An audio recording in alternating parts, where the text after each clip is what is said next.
1er novembre 1980, 13 députés zaïrois rédigent une lettre ouverte au citoyen président qu'ils envoient à l'intéressé. Le ton est faussement respectueux, le contenu radical. Après avoir passé en revue tous les maux du régime, ils réclament une profonde réforme politique garantissant la démocratie et les droits de l'homme. Leur chef de file est un vétéran de l'indépendance, Étienne Tshisekedi, ancien ministre et ambassadeur, juriste et corédacteur de la Constitution de 1967. Par leur franchise et leur audace, les 13 lancent un défi sans précédent à Mobutu. Leur lettre de 52 pages mérite qu'on en cite quelques extraits. Voilà 15 ans que nous vous obéissons. Que n'avons-nous pas fait, durant ce temps, pour vous être utiles et agréables? Chanter, danser, animer, bref, nous sommes passés par toutes sortes d'humiliations, toutes les formes d'avilissement que même la colonisation étrangère ne nous avait jamais fait subir. Après ces 15 ans de pouvoir que vous avez exercés sans partage, nous nous trouvons en présence de deux camps absolument distincts. D'un côté, quelques privilégiés scandaleusement riches. De l'autre, la masse du peuple croupissant dans la misère noire et ne comptant plus que sur la charité internationale pour survivre tant bien que mal.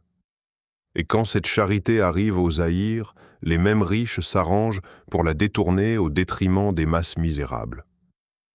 En refusant de démocratiser réellement le pays, en imposant un unanimisme de façade qui ressemble de plus en plus à une paix de cimetière, vous avez interdit à notre peuple le nécessaire apprentissage de la libre confrontation d'idées dans un esprit d'émulation constructive.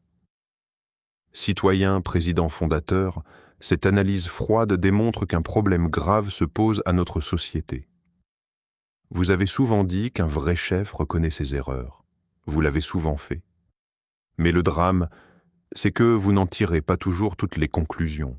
Et le pire, c'est que vous faites un pas en avant et 3 pas en arrière, 1. La lettre des 13 commence à circuler sous le manteau, dans le pays et à l'étranger.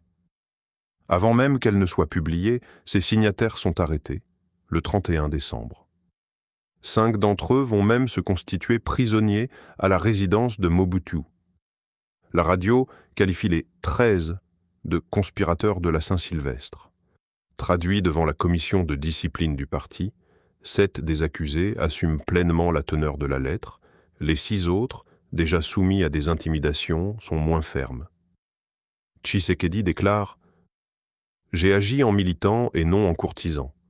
Mes idées sont mes idées, et je les diffuse à l'étranger ou ailleurs. » Son collègue, Joseph Ngalula, autre pionnier de l'indépendance et rédacteur initial de la lettre, renchérit « Au sein du MPR, on ne doit pas toujours dire « Amen ».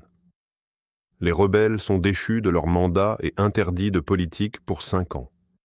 Les plus radicaux sont privés de leur liberté de mouvement et relégués dans leur région d'origine. Prenons une pause et lisons le livre « L'affaire Modigliani ».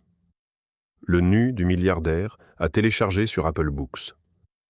Une toile de Modigliani qui crée un scandale et conspiration internationale entre New York, Singapour, Shanghai et Eswatini.